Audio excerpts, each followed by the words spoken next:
Bonjour à tous. Donc, le jury m'a fait le grand honneur d'officier en tant que présidente de cette soutenance et j'en suis absolument ravie. Je tenais tout d'abord à remercier le professeur Gianelloni de son invitation et je remercie également les collègues de pouvoir aujourd'hui siéger avec eux et de partager ce moment d'échange constructif sur votre thèse qui porte sur un sujet absolument passionnant. Bonjour à tous, je vous remercie à tous d'être venus aujourd'hui.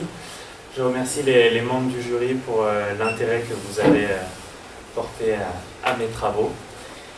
Donc, je vais maintenant vous présenter mon travail de thèse qui s'intitule « La participation du consommateur, antécédents et conséquences, proposition d'un modèle intégrateur appliqué au cas du crowdfunding ». Une thèse réalisée à l'Université Grenoble sous la direction du professeur Jean-Luc Gianelloni, que je remercie pour son encadrement pendant ces 3 années. Donc, pour commencer par une mise en contexte, je vais reprendre une citation du professeur Vernet, ici présent. « Les concepts de participation et de coproduction du client ne sont pas des idées nouvelles. Mais ce qui change aujourd'hui, ce sont les couleurs, passées du gris sombre au fluo flashy. » Dans un éditorial de DM en 2012.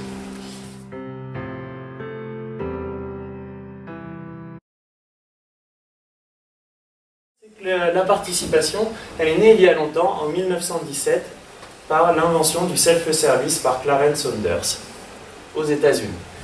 Puis on l'a retrouvée par l'invention de McDonald's, par les distributeurs automatiques, par les stations-service, qui sont autant d'exemples où on a utilisé le consommateur qui a participé, qui a travaillé pour l'entreprise.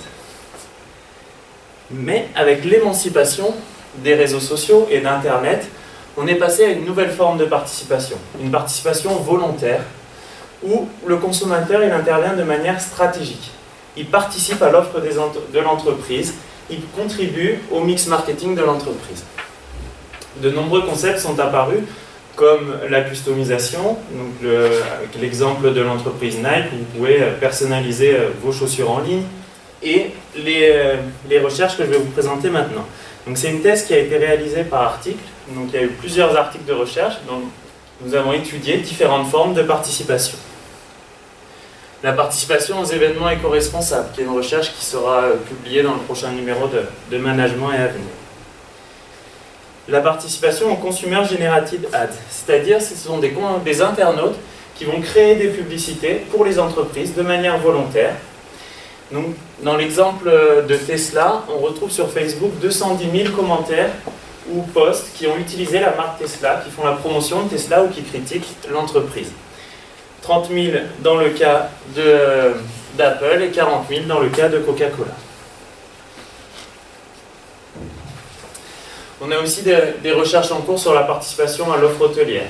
On vient de réaliser la collecte de données, de voir comment les touristes participent à l'offre des hôtels, comment ils critiquent l'offre hôtelière sur les réseaux sociaux ou sur des sites comme TripAdvisor. La participation aux communautés virtuelles, donc avec une recherche qui paraîtra dans la revue Hermès, qui est en révision mineure, et qui, je l'espère, paraîtra dans la revue Hermès, et un cas sur la communauté virtuelle Val Thorens, qui est paru dans le livre Cas en marketing de Ulrich et Mayer-Hofer. Donc, plusieurs formes de participation qui ont été analysées au cours de cette thèse par article. Et celle que j'ai choisi de vous présenter lors de cette soutenance, c'est la participation aux campagnes de crowdfunding.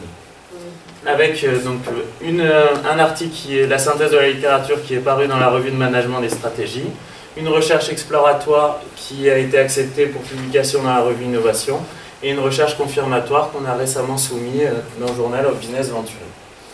Donc le crowdfunding, qu'est-ce que c'est? Le crowdfunding, c'est quand vous êtes un porteur de projet, vous proposez un projet en ligne sur Internet et les internautes vont venir financer votre projet, vont participer à votre projet. 4 types de crowdfunding. Le crowdfunding avec contrepartie, où vous investissez dans le projet et en échange, la contrepartie, c'est souvent le produit, l'innovation qui va ressortir du projet. Le crowdfunding equity, avec l'exemple de la marque Chapec, qui ont récolté plus d'1 million de francs suisses, où là vous achetez des actions de l'entreprise. Le crowdfunding de type don, où en général ce sont des des projets autour des projets humanitaires en général, où vous n'avez pas de contrepartie tangible. Et le crowdfunding de type prêt, où vous prêtez de l'argent à un particulier ou à une entreprise, moyennant des intérêts. La question centrale de cette thèse, c'était de s'intéresser aux facettes de la participation. Comment les internautes participent-ils à l'offre des entreprises et quelles sont leurs motivations, quels sont les leviers de leur participation. Pour quelles raisons ils viennent volontairement participer à l'offre des entreprises. Ensuite, on s'est également intéressé aux conséquences de cette participation. Est-ce que pour les entreprises, cette participation elle est souhaitable? Est-ce que ça rapproche les consommateurs de leur marque? Est-ce qu'il faut favoriser cette participation? Donc, voici la carte un peu de ce que je vais vous présenter maintenant, avec la participation et ses facettes. Après, nous verrons les différents antécédents de la participation, puis les conséquences de la participation. Donc, pour commencer par la participation.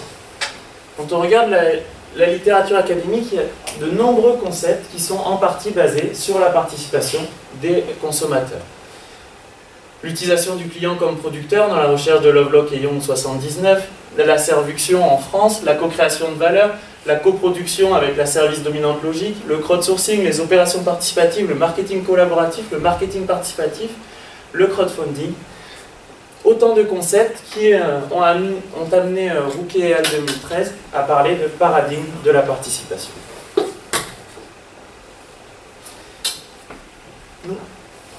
Sur ce phénomène de la participation, si on regarde l'article sur la co-création de Alves et Al 2007, la participation est un des termes les plus utilisés dans les recherches sur la co-création. C'était une synthèse de 426 articles, et la participation. Le terme participation est un des termes les plus utilisés, or il est très rarement défini. Quelques auteurs ont tenté de le définir dans le marketing des services, comme l'implication dans la production et la livraison d'un service, ou dans le marketing des produits, comme l'implication des consommateurs dans le développement des produits. Mais il n'y a pas de réel consensus sur une définition de la participation. De facto, sur la mesure de cette participation, qui n'est pas clairement définie dans la littérature, on retrouve différentes mesures. Sermachial, 94, propose une mesure de la participation en un item. Quel a été votre niveau d'implication, c'est-à-dire combien de temps et d'efforts avez-vous investi? Zhu et Al, dans leur recherche sur le crowdfunding, Zhu et ses collègues, proposent la participation en 4 items, avec 2 sous-dimensions, l'aspect relationnel et l'idéation des contributeurs, l'aspect créatif, comment les internautes qui participent au crowdfunding vont amener des idées aux porteurs de projets. Innocent et Al propose une mesure de la participation en 6 dimensions, eudémonique, hédonique, praxéologique, rhétorique, libératoire et le rapport au temps. Mais on peut s'interroger sur certaines dimensions, comme la dimension hédonique, qu'on a retrouvée dans la littérature parfois comme une motivation, la recherche de plaisir, et parfois comme une conséquence de la participation, le plaisir que l'on retire de sa participation.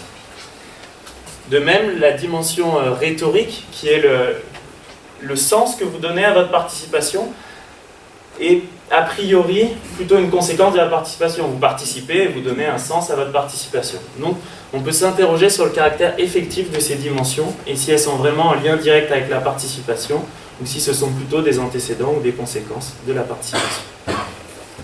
Face à ces manques dans la littérature, on a d'abord mené une recherche exploratoire, une ethnographie.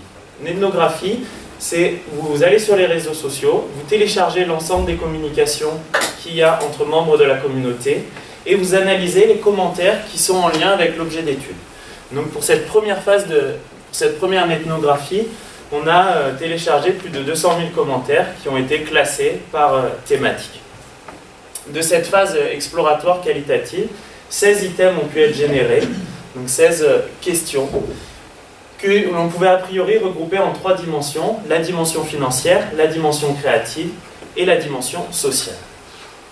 On a ensuite pré-testé et testé cette échelle, donc pré-testé auprès de 79 individus français, et puis on l'a ensuite confirmé avec 445 participants à des campagnes de crowdfunding.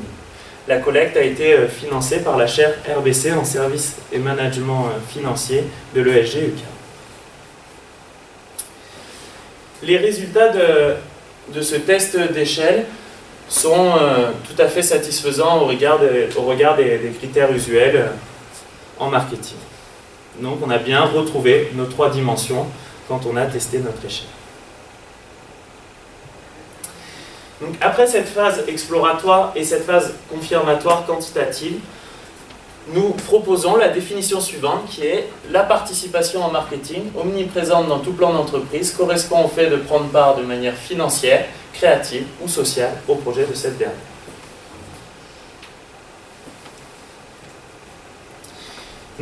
Maintenant que je vous ai présenté la participation, nous allons analyser et je vais vous présenter les antécédents de la participation qui sont ressortis de la phase exploratoire et que l'on a testé de manière quantitative. Le premier antécédent, c'est l'innovativité. Les internautes qui participent aux campagnes de crowdfunding, ils recherchent de la nouveauté, ils recherchent de l'innovation. Ils veulent être les premiers à participer. L'article qui paraîtra dans Innovation porte d'ailleurs sur une comparaison entre les innovateurs de la théorie de la diffusion des innovations de Roger et les crowdfunders, et on retrouve beaucoup de similitudes. Ce sont des individus qui veulent être les premiers à adopter une innovation.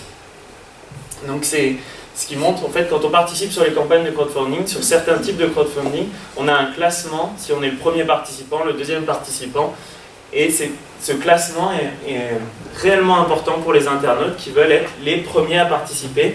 Et donc un exemple d'une personne qui voulait modifier sa commande, mais en conservant sa position de premier adopteur de l'innovation. Le deuxième antécédent est le rapport risque-bénéfice. On a retrouvé dans la phase exploratoire que les individus qui participent aux campagnes de crowdfunding, ils voulaient un avantage supérieur au risque qu'ils prenaient. Il faut savoir que quand on adopte une innovation, il y a un risque que l'innovation ne fonctionne pas. Il y a un risque que l'innovation ne réponde finalement pas vraiment à votre besoin. Et vous avez, dans le cas du crowdfunding, un risque que le projet ne soit jamais mené au bout et donc que vous n'ayez jamais l'innovation pour laquelle vous avez investi. Donc, en face de ce risque, les internautes, ils veulent un avantage qui peut être un rabais sur le produit, qui peut être une exclusivité, qui peut être un droit de regard sur le concept. Un autre antécédent, c'est l'appartenance à un groupe.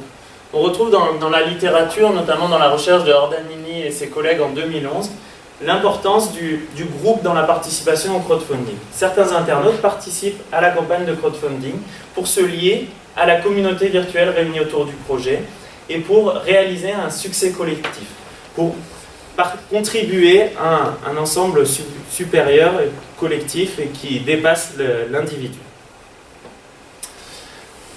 Quatrième antécédent, l'altruisme. L'altruisme, on ne l'avait pas identifié dans la littérature.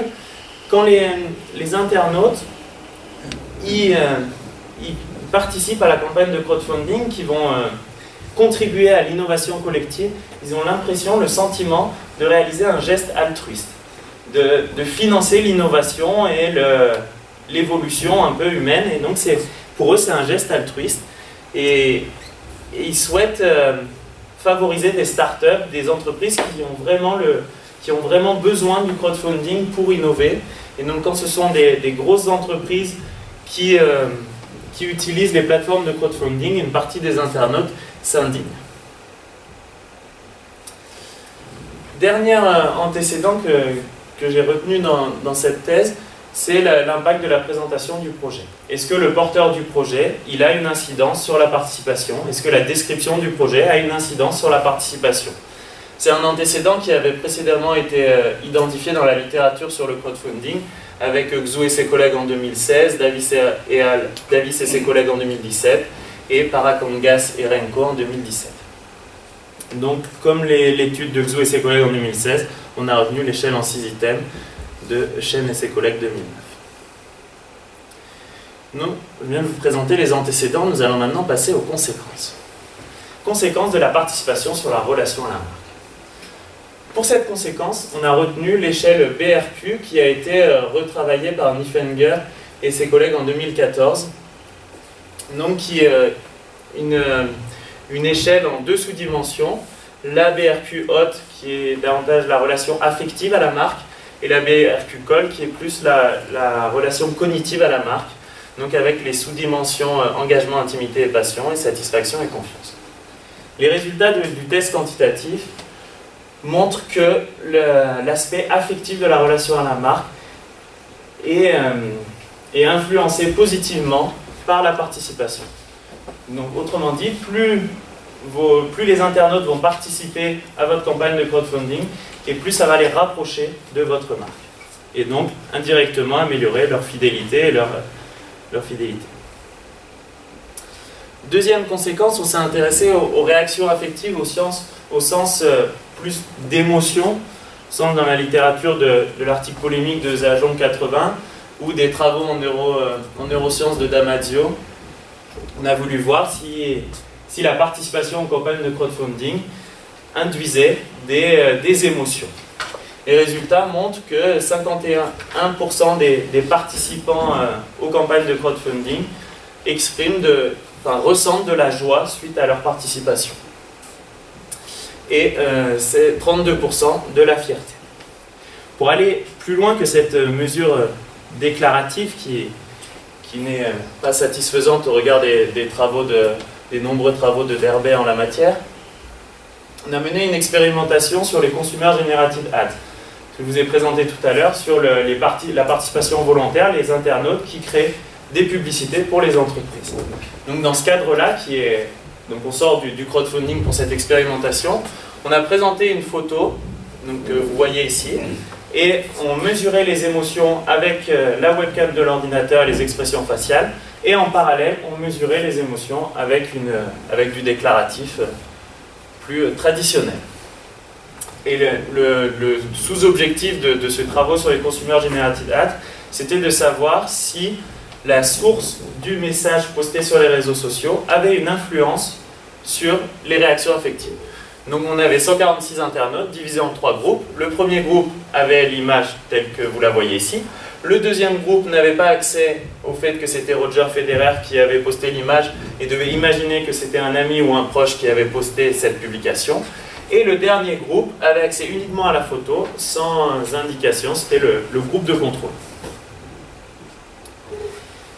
Les résultats de la mesure psychophysiologique avec la webcam montrent que les internautes qui ont vu cette publication ressentaient principalement de la joie, avec davantage de joie pour les internautes qui ont imaginé que c'était un proche qui avait posté la photo.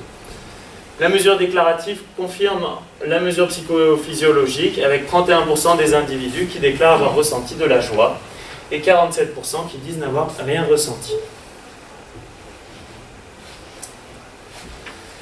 Donc, voici maintenant le résultat principal de la thèse qui montre que dans le cadre de la participation aux campagnes de crowdfunding, le premier antécédent, c'est l'innovativité, c'est la recherche de nouveautés.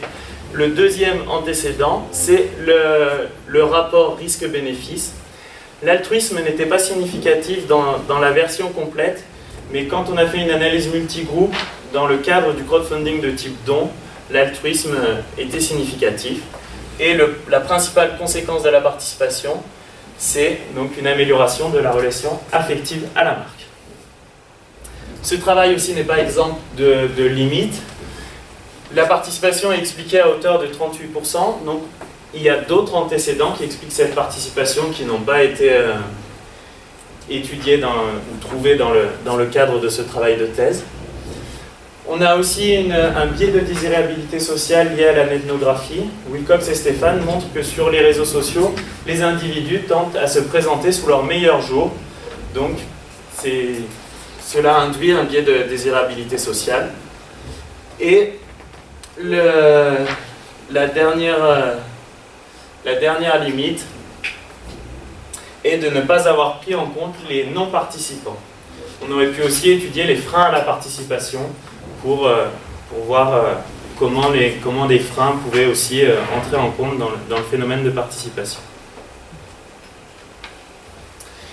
Donc pour conclure, les apports théoriques de cette thèse sont d'avoir proposé les bases d'une nouvelle théorie de la participation, d'avoir identifié les facettes de la participation avec les 3 dimensions, donc la dimension sociale qui correspond à la participation collective, aux échanges entre les individus réunis autour du projet, au bouche à oreille, à la notoriété, aux différents messages.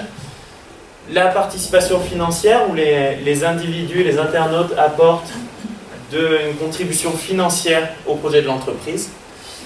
Et la participation créative, où les internautes apportent des idées, des voies d'amélioration, des remarques sur comment améliorer le projet. Ensuite, sur les apports théoriques par rapport à la littérature du crowdfunding, on a l'identification des antécédents et le fait de les avoir testés de manière empirique, donc avec principalement l'innovativité et le rapport risque-bénéfice. À savoir que dans la littérature, l'innovativité, si on regarde la synthèse de Roerich 2004 sur l'innovativité, il est difficile d'avoir un lien de cause à effet entre l'innovativité et un autre concept. Dans la littérature, très peu de chercheurs avaient réussi à faire ce lien, et dans le cadre du crowdfunding, on a retrouvé un lien de cause à effet. Ensuite, concernant les conséquences, l'apport dans la littérature du crowdfunding, c'est d'avoir montré que la participation commune du crowdfunding rapprochait les internautes de la marque qui porte le projet. 4 apports méthodologiques, une nouvelle mesure de la participation, une mesure hybride des émotions avec un aspect psychophysiologique et un aspect déclaratif en parallèle. L'ethnographie, où on a pris en compte le nombre de j'aime, le nombre de favoris sur Twitter, le nombre de cœurs, qui était a priori une mesure qui n'avait jamais été utilisée dans la littérature académique qui avait mobilisé l'ethnographie. Et l'approche générale de la thèse, d'avoir fait une ethnographie exploratoire, puis une étude confirmatoire quantitative. Les apports managériaux, c'est que les entreprises peuvent accéder aux internautes, peuvent les faire participer et obtenir trois apports, 3 types de contributions. Un avantage, se financer auprès des internautes, créer du bouche à oreille, créer de la notoriété en utilisant la participation des internautes et utiliser la matière grise des internautes pour innover, pour proposer des nouveautés, pour s'améliorer. Concernant les préconisations managériales pour les porteurs de projets en crowdfunding. D'abord, de mettre en avant l'innovation. Quelles sont les innovations ou les innovations de leur projet? Est-ce qu'il y a des brevets associés? De vraiment insister sur la nouveauté. C'est le premier antécédent de la participation. Le porteur de projet se doit de mettre en avant cet aspect.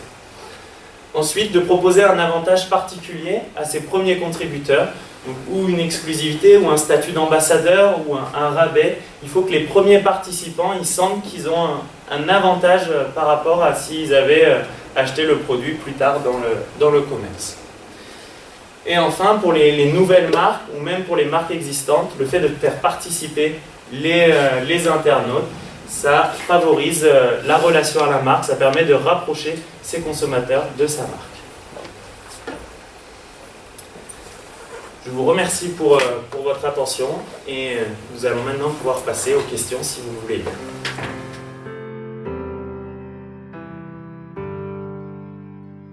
J'étais passionné par votre sujet, et ça ne vous étonne pas. J'ai appris beaucoup de choses, et c'est aussi le principal, mais c'est un bon travail. Au fond, un travail qui est très riche. Hein. On a l'impression peut-être que déjà on aurait la trame d'une future HDR. Alors, il y a de très belles choses. Je trouve que le modèle qui est proposé, il a le mérite d'être simple, mais il est pertinent. Donc c'est pas si facile que ça. Il y a parfois des modèles qui sont un peu usines à gaz.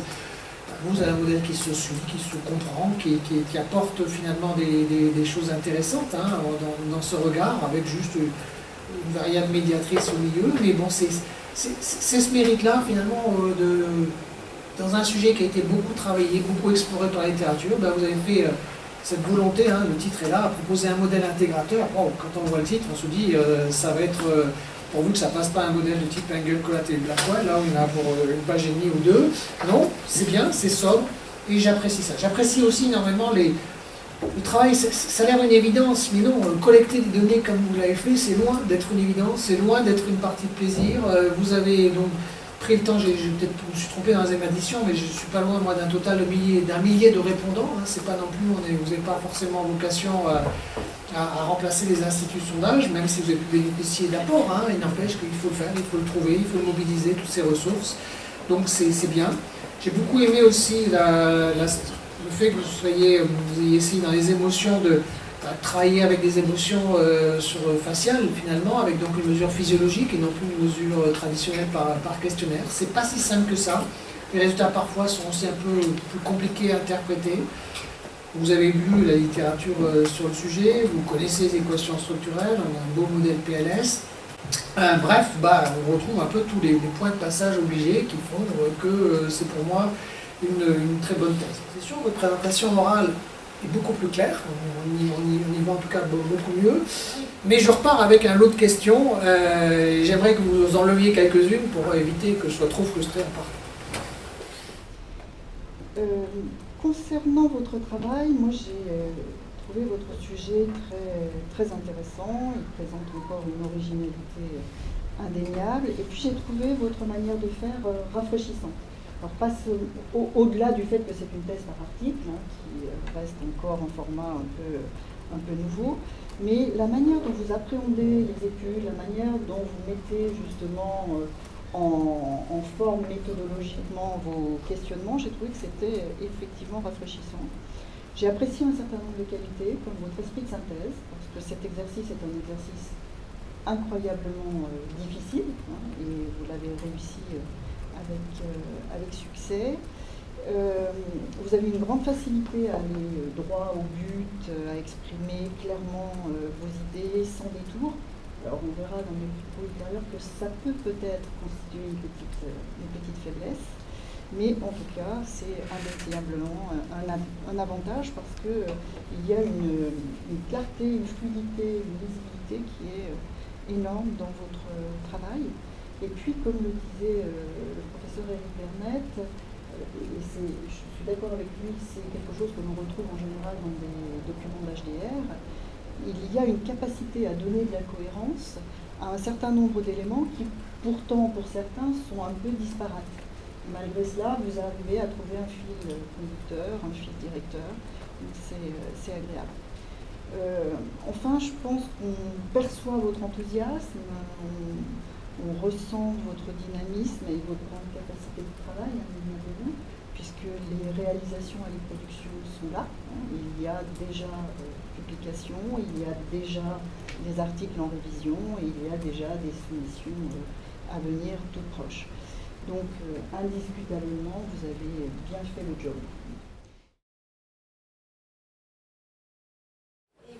Bien, sans plus de mystère, le jury a délibéré et nous avons décidé de vous donner le grade de docteur en sciences de gestion. Donc vous savez tous qu'aujourd'hui nous ne déléguons pas de mention, mais nous tenons à vous saluer pour la très grande qualité de ce travail et nous vous souhaitons plein de bonnes choses.